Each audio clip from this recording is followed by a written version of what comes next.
Mengenal Tuhan Kristen. Ada 3 pribadi Tuhan dalam ajaran Kristen, yaitu Tuhan Bapa, Tuhan Putera, dan Tuhan Roh Kudus. Bapa sebagai Tuhan Pencipta, Putera atau Yesus sebagai Tuhan Penebus, Roh Kudus sebagai Tuhan Penghibur atau Penolong. Mencipta adalah kuasa yang hanya dimiliki oleh Tuhan Bapa. Penebus dosa adalah kuasa yang hanya dimiliki oleh Tuhan Putera atau Yesus. Menghibur atau menolong adalah kuasa yang hanya dimiliki oleh Tuhan Roh Kudus. Tuhan Bapa hanya berkuasa dalam mencipta. Sedangkan untuk menebus dan menghibur atau menolong Tuhan Bapa tidak mampu. Tuhan Putera atau Yesus hanya kuasa dalam menebus. Sedangkan untuk mencipta dan menghibur atau menolong Tuhan Putera atau Yesus tidak mampu. Tuhan Roh Kudus hanya kuasa untuk menghibur atau menolong. Sedangkan untuk mencipta dan menebus, Tuhan Roh Kudus tidak mampu. Ternyata tidak satu pun dari ketiga Tuhan-Tuhan kaum kafir Kristen pemuja Yesus baik itu Bapa, Putera dan Roh Kudus yang benar-benar maha kuasa. Karena ketiga Tuhan kaum kafir Kristen pemuja Yesus tersebut hanya kuasa terhadap fungsi mereka masing-masing. Mirip dengan 3 dewa tertinggi dalam Hindu yang memiliki fungsinya masing-masing. Brahma dewa pencipta, Wisnu dewa pemelihara dan Siwa dewa perusak. Kafir Kristen selama ini menyangkal mereka mempunyai 3 Tuhan. Kafir Kristen bilang Tuhan yang mereka sembah esa, hanya fungsinya memang ada 3. Namun Trinitas bukan satu pribadi dengan 3 fungsi. Tetapi memang 3 pribadi dengan 3 fungsi juga. Karena perjanjian baru menyebut Bapa, Putera dan Roh Kudus adalah 3 pribadi yang berbeda. 3 Tuhan dengan fungsinya masing-masing tidak dapat disebut Tuhan yang esa. Kafir Kristen akan menyebut saya tidak paham dengan ajaran Trinitas. Tetapi itu bukan bukti kalau mereka lebih paham daripada saya mengenai doktrin. Do you know God as what? Who? What does He do for you? Why is He interested in us? Why would He ever have the time of day to listen to my prayer? Who am I compared to God, the creator of the universe, the Alpha and Omega? It's a big thought. For me, God is everything. For me, there were many times in my life where I did not have peace in my life, and seeking the answers to many questions, and of course being born without limbs, I asked God, why did this happen? You know, we always talk to God more on a bad day. We ask God for things, we thank God for things, but do you get to know Him?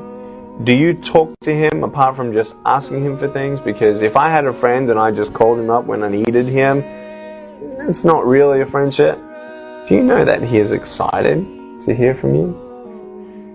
Do you know that you were on His mind before the earth began and He formed you in your mother's womb? That was such an amazing peace that I had at 15 years old. To know that I finally have someone who's going to be with me through it all. Who knows all my circumstances, who's bigger than my circumstances. Not like my parents. My parents loved me. My parents were there for me. They were not going to leave me at all. But they couldn't change anything. And they couldn't heal my heart. But God did.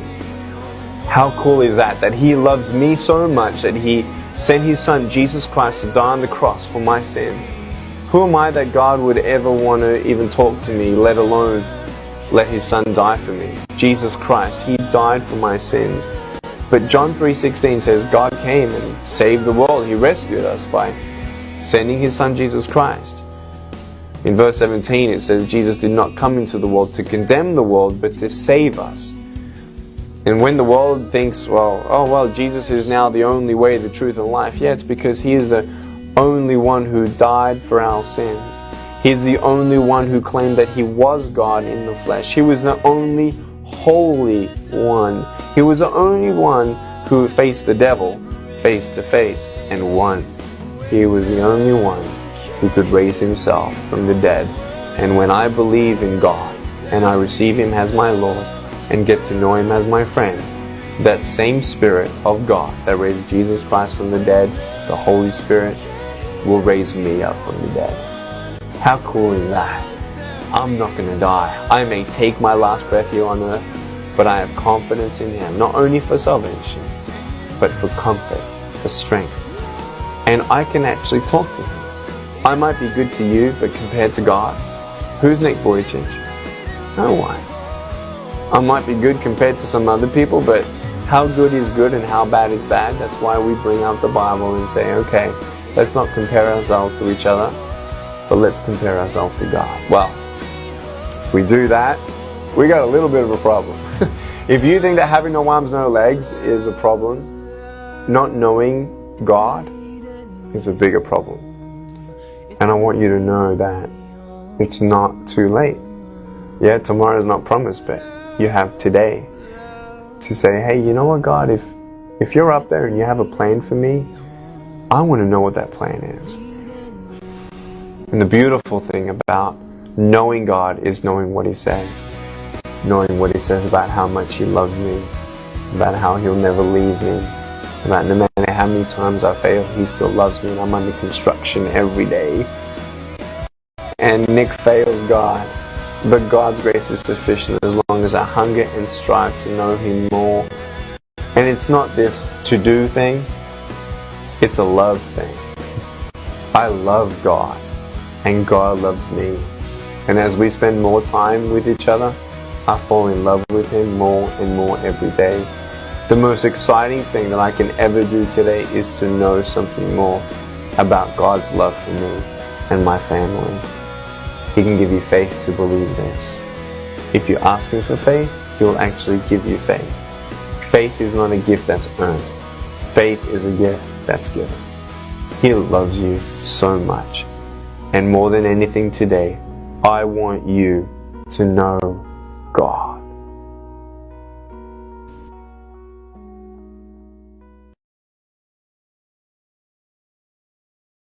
Siapa diri kita? Dari mana kita asal? Dan setelah ini kita mau kemana? Itu pertanyaan yang harus dijawab sekarang. Bukan pertanyaan yang harus dijawab nanti. Pertanyaan man robuka, siapa Tuhanmu?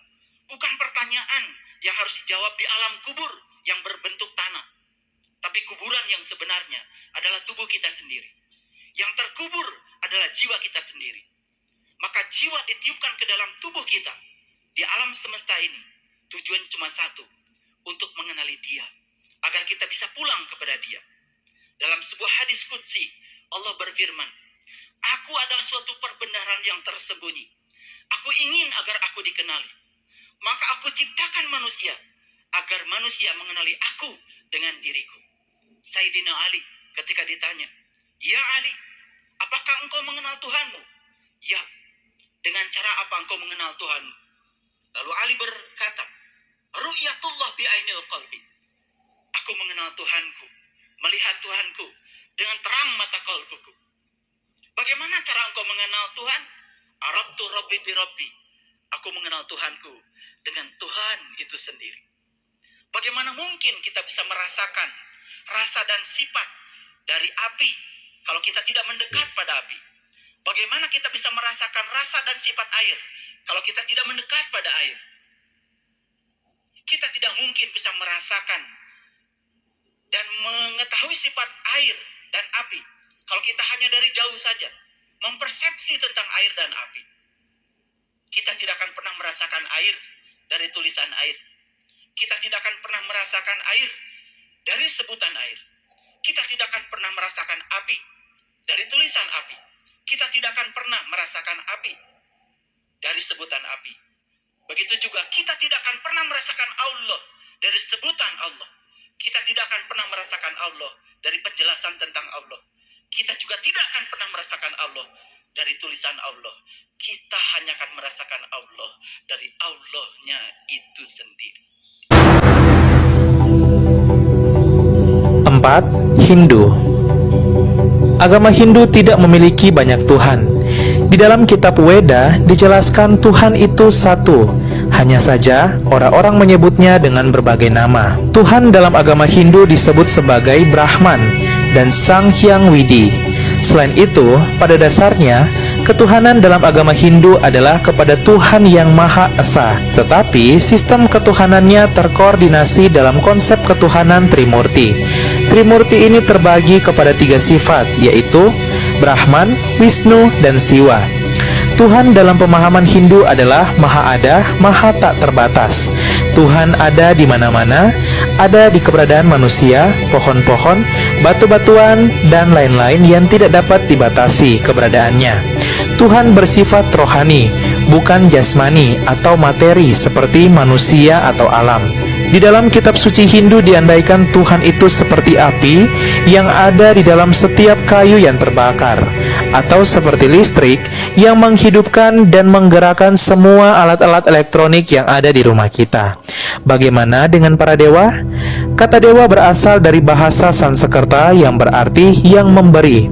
Tuhan juga adalah dewa karena Dia memberi seluruh dunia. Orang terpelajar yang memberikan ilmu pengetahuan kepada sesama manusia adalah juga seorang dewa. Matahari, bulan, dan bintang-bintang adalah para dewa karena mereka memberikan cahaya bagi seluruh ciptaan. Ayah, ibu, dan pembimbing spiritual juga para dewa. Bahkan seorang tamu adalah dewa. Kalau diandaikan matahari adalah Tuhan, sinarnya yang tak terhitung jumlahnya itu adalah para dewa. Jadi, para dewa itu sebenarnya adalah nama-nama Tuhan di dalam fungsinya yang terbatas. Misalnya, Brahma adalah nama Tuhan dalam fungsinya sebagai pencipta. Wisnu adalah nama Tuhan dalam fungsinya sebagai pemelihara. Dan Siwa adalah nama Tuhan dalam fungsinya sebagai pelebur. Assalamualaikum warahmatullahi wabarakatuh. Bismillahirrahmanirrahim. Ashhadu an la ilaha illallah wa ashhadu anna Muhammadar Rasulullah. Allahumma salli ala sayyidina Muhammad wa ala ali sayyidina Muhammad. Rabbi israh li sadri wa yassir li amri wahlul 'uqdatam min lisani yafqahu qawli. Amin. Bismillahirrahmanirrahim. Salam hormatku, salam kasih, dan salam sayangku buat para jamaah-jamaah, buat para sahabat-sahabatku, baik yang ada di dalam ataupun yang ada di luar negeri. Semoga kita semua tetap di dalam lindungan Tuhan Sang Pencipta diri kita. Amin ya rabbal alamin. Pada subuh yang indah ini, kita akan mengunggah tentang tuduhlah Tuhan, tuduhlah Allah, tuduhlah Allah, tuduhlah Bapa, tuduhlah Romo, tuduhlah Gusti, tuduhlah Sang Yang Widi atas segala apa yang kita aktivitaskan sejak bangun tidur hingga tidur lagi di dalam kehidupan ini. Jadi jangan terbalik menuduh kita sendiri, jangan terbalik menuduh hawa nafsu kita sendiri, jangan terbalik menuduh iblis dan setan yang hanya ciptaan, yang hanya buatan, yang merasa bisa beraktivitas di dalam kehidupan ini. Jadi tuduhan kita selama ini sejak akil balik hingga setua ini, kita sudah lama sekali menuduh bahwa yang ada, menuduh bahwa yang wujud, menuduh bahwa yang hidup, menuduh bahwa yang berkuasa, menuduh bahwa yang berkehendak, menuduh bahwa yang mendengar, melihat, berkata seolah-olah hanyalah diri kita sendiri di dalam dada kita selama ini. Inilah tuduhan-tuduhan yang salah. Tuduhan-tuduhan yang tersesat. Jadi tak mungkin makhluk menjadi sang kholik. Kebanyakan kita, ya termasuk saya, selama ini kita ini berkedudukan sebagai makhluk, akan tetapi apresiasi atau realitanya kita yang jadi Tuhannya, jadi kholiknya di dalam dada kita selama ini, karena kita selama ini selalu dan selalu menuduh bahwa diri manusia kita saja yang ada. Tuduhan-tuduhan bahwa ada Tuhan di sana, ada Allah di sana, ada Allah di sana, ada Gusti di sana, ada Bapa di sana, ada Romo di sana, ada Sang Hyang Widi di sana, di luar diri kita. Semua tuduhan-tuduhan itu, semua kepercayaan, keyakinan, akidah yang kita ikuti selama ini hanyalah tuduhan yang palsu. Tuduhan yang dusta. Bila ada Tuhan di luar sana, ada Allah, Gusti, Romo, Bapa yang menguasai kita, itu semua tuduhan-tuduhan yang palsu. Agar kita dikatakan bahwa kita ini beragama dan bertuhan, agar kita dikatakan tidak sesat kata orang lain. Kita selama ini mentuhan-tuhankan orang lain yang di luar diri kita selama ini, daripada mentuhankan Tuhan yang menciptakan diri kita, yang selama ini selalu bersama diri kita, selalu lengket tunggal dengan diri kita. Kita selama ini tak bisa melihat yang tunggal, akan tetapi kita hanya menuduh bahwa sesungguhnya yang tunggal ini tidak ada kecuali yang banyak tercecer itu. Jadi tuduhan kita selama ini tuduhan yang palsu bahwa kita bertuhan.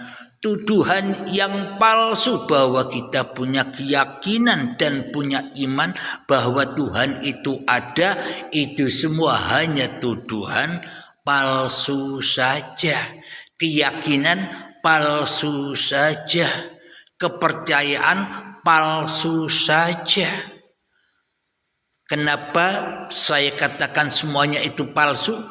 Karena yang tunggal, karena yang esa, karena yang ditauhidkan di dalam dada kita masing-masing selama ini hanyalah diri kita sendiri, hanyalah hawa nafsu kita sendiri yang kita tuduh satu-satunya yang ada di dalam hati kita, yang berkuasa atas diri kita selama ini. Itulah bukti bahwa pengakuan-pengakuan kita, keyakinan-keyakinan kita terhadap Tuhan yang telah menciptakan kita, semuanya palsu dan kepalsuan belaka. Karena kita tidak rela, karena kita tidak ridho bila kita dikatakan tidak hidup di muka bumi ini. Karena kita tidak rela, karena kita tidak ridho bahwa kita dikatakan tidak wujud di muka bumi ini. Karena kita tidak rela, karena kita tidak ridho bahwa kita ini hanya diperan dan diperjalankan oleh uripe Allah.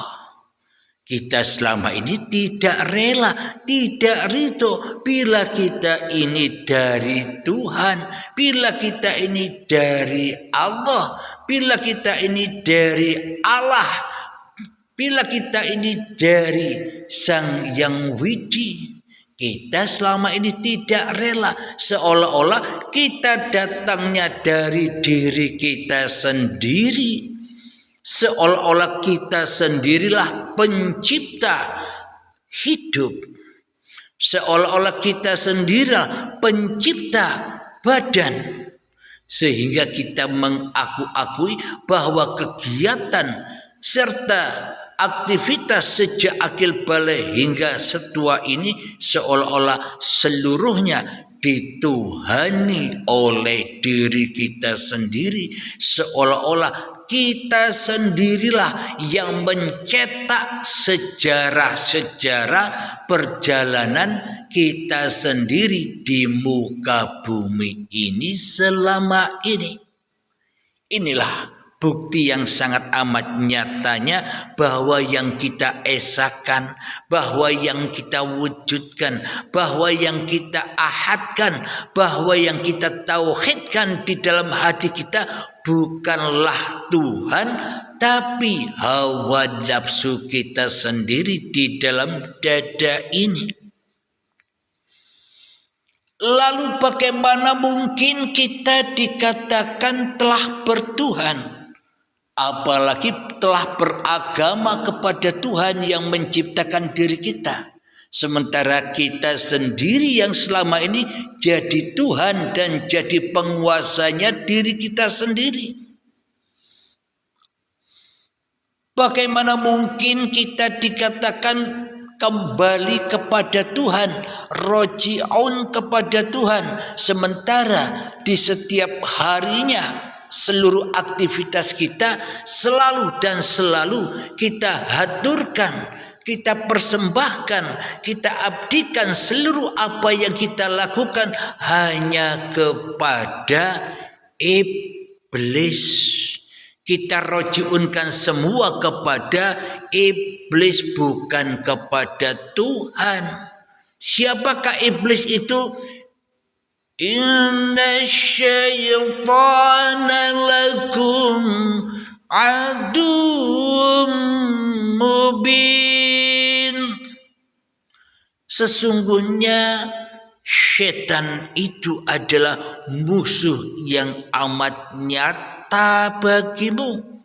Siapakah setan itu? Setan itu pembangkang Tuhan. Setan itu yang memusuhi Tuhan. Setan itu yang menyombongkan dirinya terhadap Tuhannya. Setan itu yang sengaja untuk menjauh dari Tuhannya. Itulah bukti bahwa hati kita selama ini roji'un dan pulangnya hanya mentauhidkan, hanya menunggalkan, hanya mengahadkan, hanya kembali kepada syaitan daripada kembali kepada Allah. Jadi tidak inna lillahi wa inna ilaihi roji'un. Akan tetapi inna syaitana wa inna syaitana roji'un. Sesungguhnya aku dari setan dan kembali kepada setan. Maknanya ketika kita merasa bahwa hidup ini hidup kita, badan ini badan kita, pasti semuanya roji'un pulangnya mengahadkan, mengesahkan, mentauhidkan hawa nafsuni dewe-dewe. Karena manusia sudah menjadi Tuhan di dalam masing-masing hatinya sendiri-sendiri. Alhamdulillahirabbil alamin. Coba kita selami kata Khalik, Kha lam Qaf. Ini adalah penguasa seluruh jagat raya ini. Inilah sebagai penguasa alam semesta ini. Kemudian sang pencipta menciptakan apa? Makhluk. Mim, kha, lam, qaf. Jadi sama-sama kha, lam, qaf, akan tetapi berhubung pencipta menciptakan makhluk ketambahan mim di depan kha, lam, qaf. Kholik dan makhluk. Apa maknanya makhluk ini? Maknanya makhluk, maknanya manusia. Jangan jadi.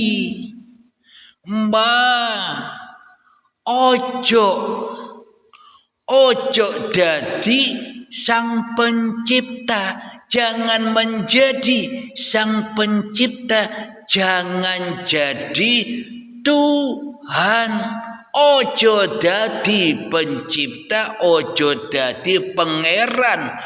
Sira kabeh num jero dodo ira kabeh. Jangan jadi sang pencipta diri manusia kita sendiri di dalam tiap-tiap diri manusiamu, di hatimu.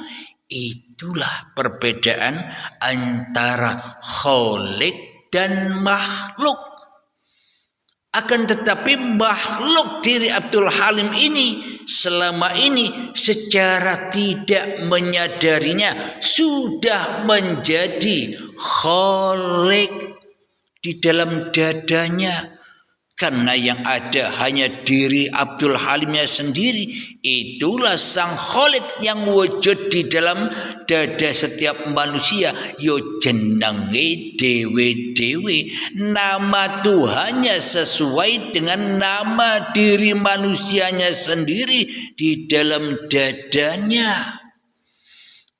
Makhluk jadi kholik. Sedangkan sang kholik yang sesungguhnya, sedangkan Tuhan yang sesungguhnya, sedangkan Allah yang menciptakan, sedangkan Allah yang membuat, sedangkan Bapa yang menciptakan, sedangkan Sang Hyang Widi Gusti yang mengadakan kita semua tenggelam. Kita tiadakan. Jadi Tuhan dijadikan makhluk yang dituhani sang kholik, masing-masing diri manusianya di dalam hatinya. Jadi iman kita selama ini terbalik, terbolak-balik.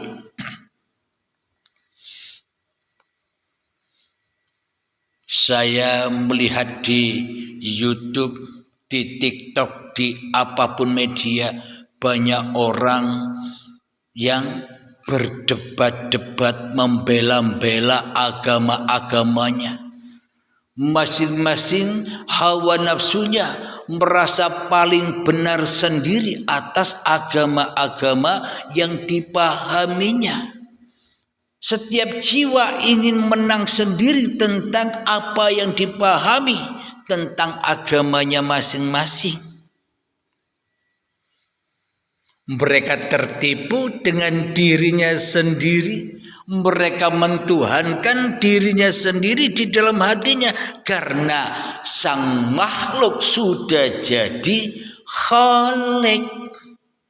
Maka tersesatlah dari sang penciptanya makhluk ini hingga menjadi domba-domba yang tersesat dari pemiliknya.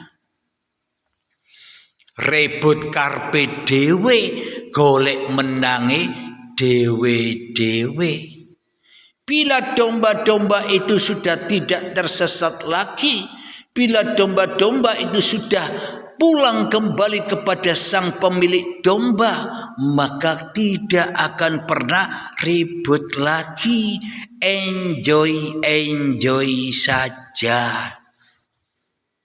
Sedangkan domba yang tersesat takut mau makan rumput takut, mau makan apapun takut. Ketika makan dan minum, ia selalu melirik kanan dan melirik kiri. Takut-takut ada bahaya, takut-takut ada harimau, takut-takut ada yang mau menerkamnya. Jadi domba yang tersesat ini takut bila dirinya tidak selamat. Takut karpe dewe. Padahal jalan selamatnya domba ini tidak boleh jalan sendiri. Harus kembali kepada pemilik dombanya. Biar dipelihara, biar tidak takut lagi. Bila akan makan, bila akan minum. Meskipun harimau siap menerkam di luar sana. Akan tetapi bila domba-domba yang tersesat ini dengan rela, dengan ridho kembali kepada sang pemilik domba, maka dombanya tenang baik. Meskipun diserang sana sini, enjoy wae. Kenapa? Domba sudah menemukan kebenaran. Meskipun diremehkan orang sana sini, enjoy saja. Wong semua ini pagelarannya yang memiliki domba, pagelaran penggembala domba, bukan pagelaran dombanya sendiri. Meskipun meskipun seakan-akan para penerkam harimau di luar sana itu siap menerkam domba yang tersesat ini, ketika domba ini sudah ada di dalam penjagaan, pemeliharaan, kecukupan yang punya domba, yang memelihara domba enjoy wae. Karep-karepmu kono. Sama halnya kita di dalam bertuhan ini.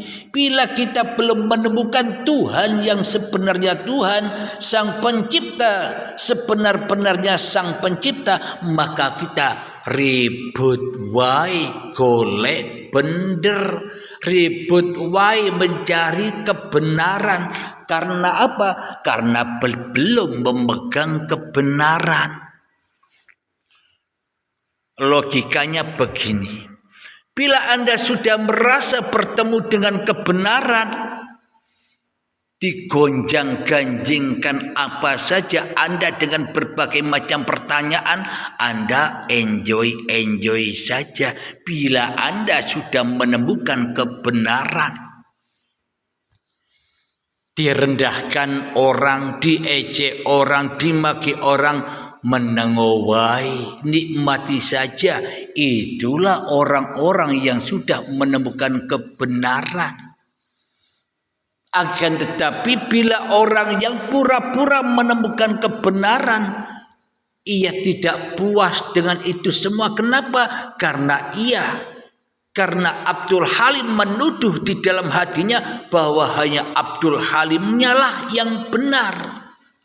Masing-masing nama manusianya saja yang benar di dalam hatinya. Karena masing-masing nama manusianya termasuk Abdul Halim ini selama ini telah menuduh hanya aku Tuhan, hanya aku yang ada, hanya aku yang kuasa. Inilah makhluk yang menyerupai Khalik. Ya pasti debat-debat terus kesenangannya. Pasti yang dicarinya kemuliaan, kebanggaan atas kepintarannya. Jadi para sahabat-sahabat yang sudah berbaiat sudah bisa merasakan apa yang dipaparkan di uripi Allah dengan benar dan tidak salah paham. Karena sudah dibaiatkan, karena sudah dibimbingkan. Beda dengan orang-orang yang merasa bertuhan, beda dengan orang-orang yang merasa paham sendiri. Akhirnya ya rebutan paham, rebutan bener. Karena kepahamannya selama ini, selama mengikuti paparan uripe Allah, masih paham yang palsu. Kepahaman kita sebelum kita dibimbing oleh sang pembimbing, kita selama ini kepahaman kita atas paparan-paparan uripe Allah masih dirampas oleh hawa nafsu kita sendiri. Kepahamannya masih diri kita sendiri yang paham. Bila kita masih merasa diri kita yang paham, yaitu hakikatnya tidak paham. Maka dari itu tugas pembimbinglah untuk melepaskan pundi-pundi kepahaman Anda, melepaskan pundi-pundi ilmu Anda, melepaskan pundi-pundi amal Anda, bahkan hidup dan badan dilepas semua. Agar apa? Agar memahami dengan benar apa-apa yang selama ini dipaparkan di channel Uripe Allah ini. Bukan kepahaman ala diri Anda sendiri. Jadi kepahaman sang pencipta. Bila Anda merasa sudah paham, buat apa nanya-nanya lagi? Buat apa menimbang-nimbang lagi? Kalau di dalam hati kita penuh dengan pertanyaan-pertanyaan, itu loh tandanya belum paham. Meskipun kelihatannya sudah paham. Kelihatannya sudah paham, hanya paham yang palsu. Semua kepahaman kita masih dirampas, diakui oleh iblis dan setan. Sehingga yang jadi mursyidnya, sehingga yang jadi pembimbingnya, yaitu iblis setan itu sendiri yang merampas kepahaman kita. Meskipun kita selama ini seolah-olah sudah paham, tapi yang paham masih manusianya. Itulah tuduhan-tuduhan manusianya bahwa dirinya adalah Khalik, bahwa dirinya adalah sang pencipta, karena salah Tuhan, karena salah kepahaman. Maka dari itu carilah guru pembimbing Anda. Jangan sok Anda memahami lantas tidak butuh guru pembimbing. Itulah iblis yang selalu menyesatkan diri manusia kita selama ini. Sudah bro, kata iblisnya. Sudah bro, kata setannya. Kamu ndak usah cari guru lagi. Kamu lu sudah paham. Kamu lu sudah mengerti apa yang disampaikan di paparan uripe Allah. Kata iblis dan setannya begitu. Mending harta-hartamu, mending duitmu buat bersenang-senang dengan aku saja. Kata iblis dan setannya. Inilah orang-orang yang merasa paham. Tentunya orang-orang yang sudah paham tak akan marah dengan ungkapan ini. Tentunya orang-orang yang sudah menemukan kebenaran akan ridho dengan tuduhan ini. Tapi bagi mereka yang belum menemukan kepahaman yang sebenar-benarnya paham, pasti tersinggung hatinya. Coba Anda lihat sendiri. Karena Andalah yang tahu diri Anda sendiri. Ibarat bila tidak digurukan, tidak dibimbingkan, sama halnya kita sebagai penumpang-penumpang gelap. Tidak menjadi penumpang yang resmi, akhirnya salah paham. Karena apa? Karena kepahaman ini karpe dewe, bukan karpe pangeran. Akhirnya ngaku-ngaku dadi pangeran, yo salai dewe. Alhamdulillahirabbil alamin, kembali kepada poin tujuan tuduhan kita selama ini menuduh bahwa kita inilah kholiknya. Makhluknya di luar, makhluknya Allah. Allah Gusti yang dijadikan makhluk selama ini dijadikan apa? Dijadikan hanyalah sebagai formalitas saja. Raunok gawene Gustine, raunok gawene Tuhane. Kenapa? Karena tuduhan-tuduhan kita selama ini hanya kitalah yang ada, hanya Abdul Halimnya lah yang wujud, hanya nama setiap diri manusianya lah yang jadi Tuhannya masing-masing diri manusianya.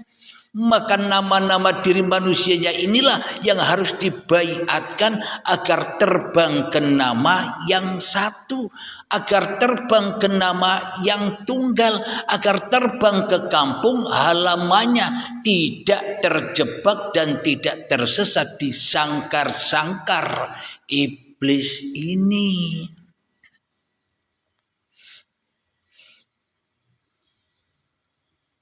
Jadi saya ilustrasikan agar Anda mudah memahami contoh HP yang Anda pegang ini. Contoh HP yang Anda miliki ini. HP ini kan makhluk Anda. HP ini kan buatan manusia. HP ini kan hak milik manusianya.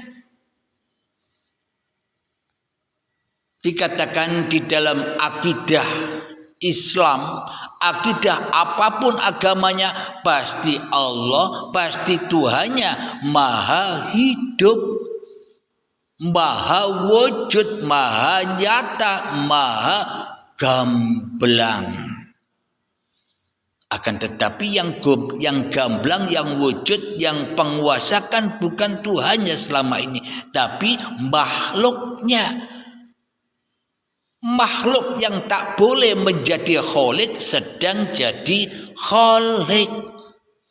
Manusia yang bukan Tuhan sudah jadi Tuhan atas masing-masing hatinya sendiri yang bernama dirinya sendiri. Jadi Tuhan Allah Gusti itu cuma variasi saja. Akan tetapi Tuhan yang disembah oleh diri kita masing-masing, Jo Abdul Halim inilah namanya Tuhan. Ya diri Anda lah, nama-nama masing diri Anda lah Tuhan Anda sendiri yang menggelegar di dalam diri Anda sendiri. Masih mempertuhankan dirinya sendiri, berdebat seolah-olah sudah kenal Tuhan. Disinggung sedikit saja marah. Nah itulah karena manusianya sudah tersesat mengikuti langkah-langkah setan hingga panas hatinya.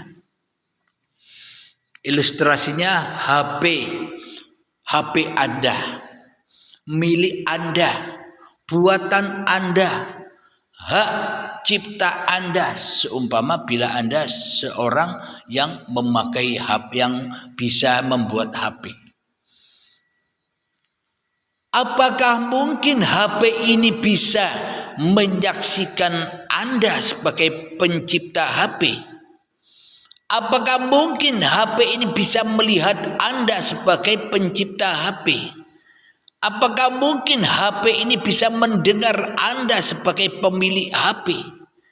Apakah mungkin HP ini bisa bercakap-cakap dengan Anda sebagai pemilik HP? Mestinya hanya kita yang bisa menjaga HP. Mestinya hanya kita yang bisa melihat HP. Mestinya hanya kita yang bisa mendengarkan kata HP.